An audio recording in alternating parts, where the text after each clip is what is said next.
How's it going, guys? Welcome back to another Skyrim comparison video. Today I'm going to finally decide once and for all which standing stone is actually the best. Now there is 13 standing stones in the game, so not all of them do people actually know what they do. So before we decide which one is the best, I'm going to go over all of them and tell you what all of them do, so that if you don't know what all of them do, you can make your own opinion, and also because just to refresh them in your mind. So starting off, we have the Apprentice Stone, which is sort of northwest of Morthal. This stone gives you plus 100% magicka regeneration, but plus 100% weakness to magic. So it makes you regenerate magicka 2 times as quickly than you naturally would, but it makes you twice as weak to magic. I think that's a pretty bad trade-off in my opinion, as you can already get things like expert robes of destruction, for example, to give you that extra magicka regeneration with also better effects, but it doesn't make you weak to magic. I think magic in Skyrim is one of the most deadly things. So, and that includes Dragon's Breath, by the way. Dragon's Breath is handled as magic by the game, so you're making yourself twice as hard to fight dragons. The second one is the Atronach Stone, which is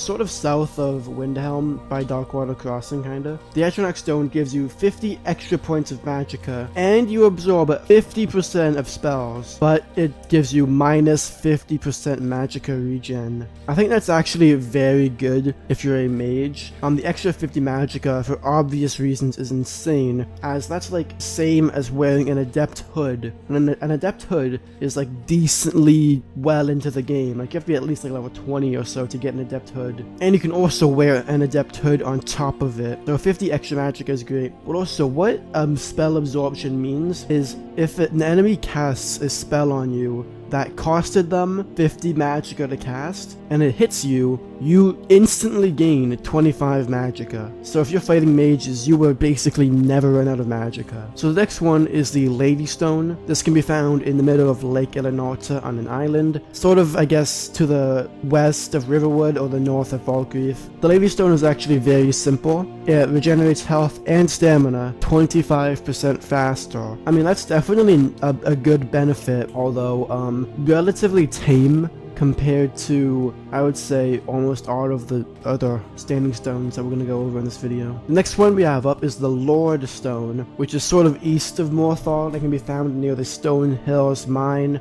Kind of around the Heart of the Vigilant. The Lord Stone gives you a 50 extra points of damage resistance and a 25% magic resistance. So what it means 50 points of damage resistance, that basically just means it gives you an extra 50 to your armor rating. So even if you completely naked, you were wearing no armor, no nothing, no shield, no nothing. Even if you were like that, you would have 50 armor rating. And the 25% magic resistance is great, as like I said, Dragon's Fire Breath or Frost Breath counts as magic, and also mages are really fucking annoying and really difficult. So next up is the Lover Stone, which is east of Markarth. It's kind of around the Korskegger mine area. The Lover Stone, it gives you the permanent Lover's Embrace ability, which basically means, those of you who don't know, if you sleep in Skyrim in any bed, you get the rested bonus, which gives you a 5% increase to every skill's leveling. If you sleep in a bed that you own, for example, a bed in your house, or a bed at the inn that you paid for, you get the well-rested ability, which is the same thing as rested, but instead of 5% skill improvement for all your skills, it's 10. And if you sleep in your house that you own with your wife or your husband, you get the Lover's Embrace, which is the same thing but 15%. So that's what the Lover Stone is. You always have that ability. You always, all of your skills level up 15% faster. I think it's really good because there's some skills like lock picking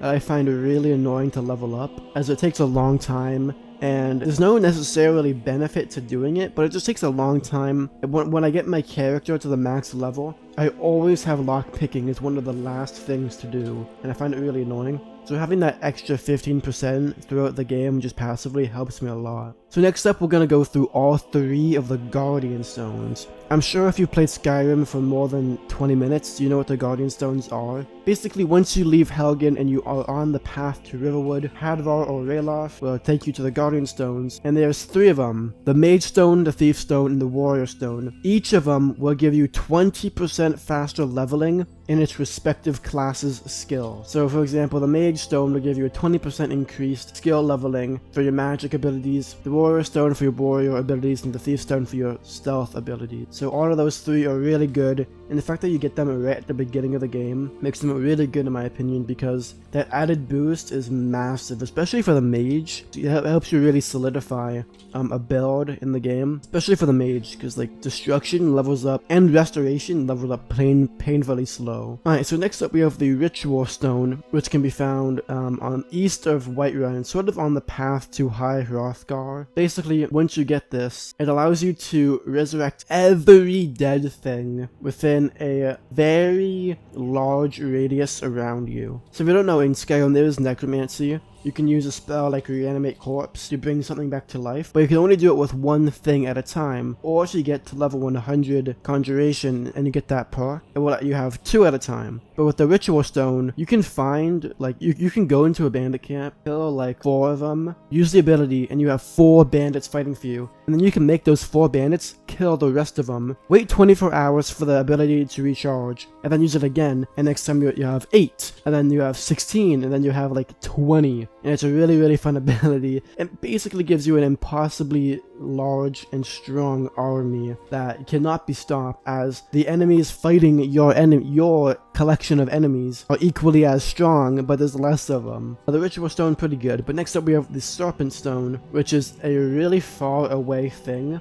You actually get to go to this place if you join the Stormcloak quest line. They will send you to the Serpent Stone to kill a few ice wraiths, but other than that, there's absolutely no reason to be in that region of Skyrim. It's kind of east of the Cottage of Winterhorde, and it's pretty far north of Windhelm. So the Serpent Stone will give you the ability to paralyze a target for 5 seconds, and also do 25 points of poison damage to that enemy. Now, I think that is very useless, as not only in order to get the Serpent Stone you have to kill 2 ice wraiths, so you have to be decently strong already, but 25 points of poison damage is absolutely nothing. By this stage in the game, your weapons probably already do 20 to 30, maybe even 40 damage. So 25 is basically just 1 extra hit, which is pretty useless.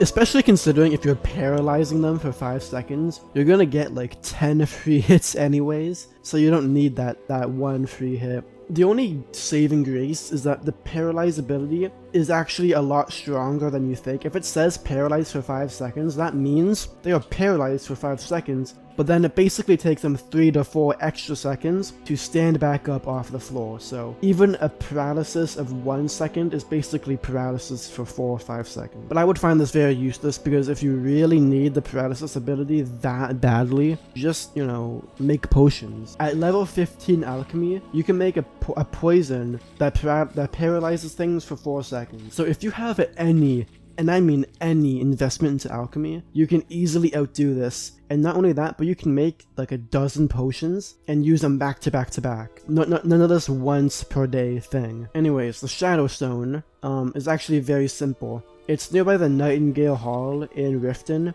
The Shadow Stone lets you go invisible for 60 seconds once a day, and I believe there is like a necromancer at that stone. I actually really like the Shadow Stone, as invisibility, especially for 60 seconds, is really useful. It can really help you get out of a lot of tight situations, especially if you're in like a dwarven dungeon, and as a Centurion wakes up, and you didn't realize he was going to wake up, you can just quickly use the ability, and then go find like a spot to hide, and then, you know, get a sneak attack, or get some advantage off on him. I actually used the Shadow Stone in my Can You Beat Skyrim Illusion Only video, and yeah, it helped a lot. So next up is probably my it is definitely my favorite standing stone in the game. The Steed Stone. Holy shit, I cannot possibly describe how overpowered this stone is. It's by the way, it's sort of northwest of Solitude, and actually it's directly north of the Statue of Meridia. The Steed Stone, it would grant you an extra 100 carry weight, just like that, 100 extra carry weight,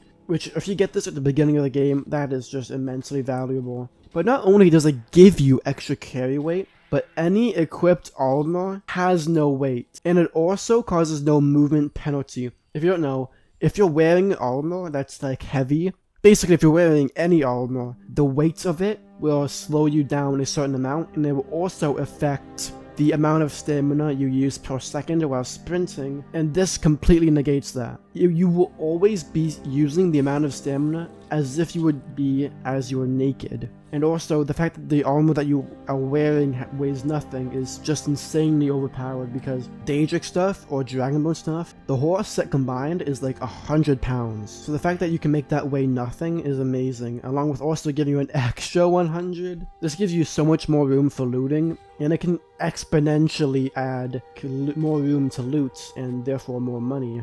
But if you're playing as someone who's a mage, definitely not good. If you're playing with like a thief, it's also probably not good, because light armor weighs notoriously like literally nothing. Next up is the Tower Stone, which is the last stone we're going to go over in this video, and it's also the last stone in the game. It is sort of in the halfway point between Dawnstar and Winterhorde. Tower Stone will unlock any expert lock or below once a day. In the Tower Stone, I would say that's a decent ability. I mean, don't get me wrong, if you are pretty new to the game, then that can help a lot, because an expert or an adept lock can be quite difficult to you. But to people who have a bit of experience with lockpicking, it's useless. Extremely useless, as a matter of fact. I find lockpicking to be quite easy in Skyrim, so the only ones I really struggle with are the master level locks. And even then, it's like, it'll take me like 5 to 7 picks, maximum 7 picks. Alright, so what is the best standing stone in the game? Well, just like in my video where I went over which race is the best in the game,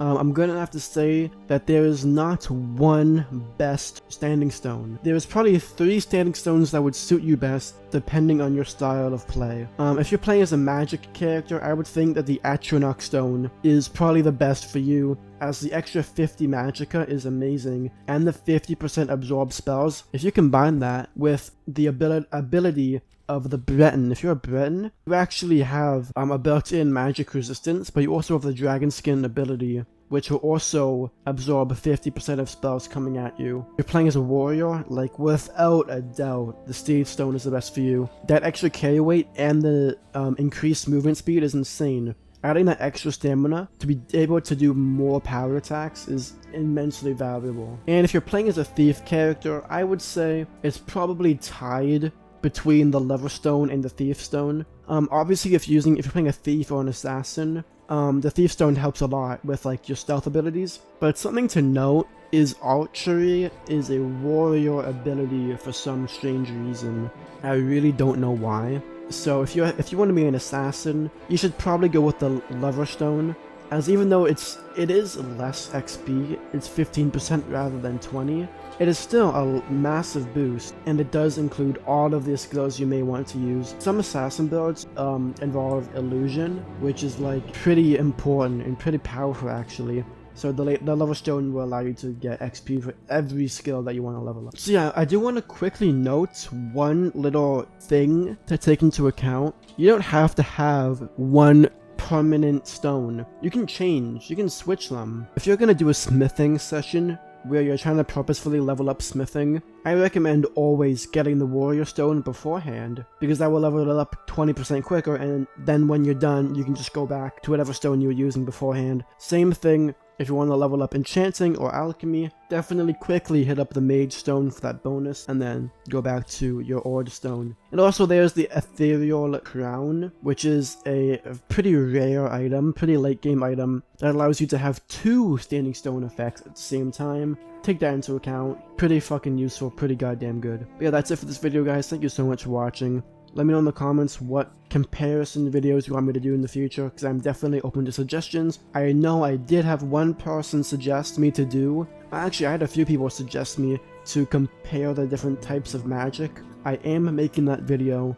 It is just taking a little bit of time, because I have a lot of projects on the go at the same time. So if you do recommend something and I don't make it for like 2 weeks, that doesn't mean I ignored it. I probably am doing it. It just takes time to get the gameplay and record and edit and, you know, get to the point in my backlog where I can actually have space to upload that video. Thank you for watching.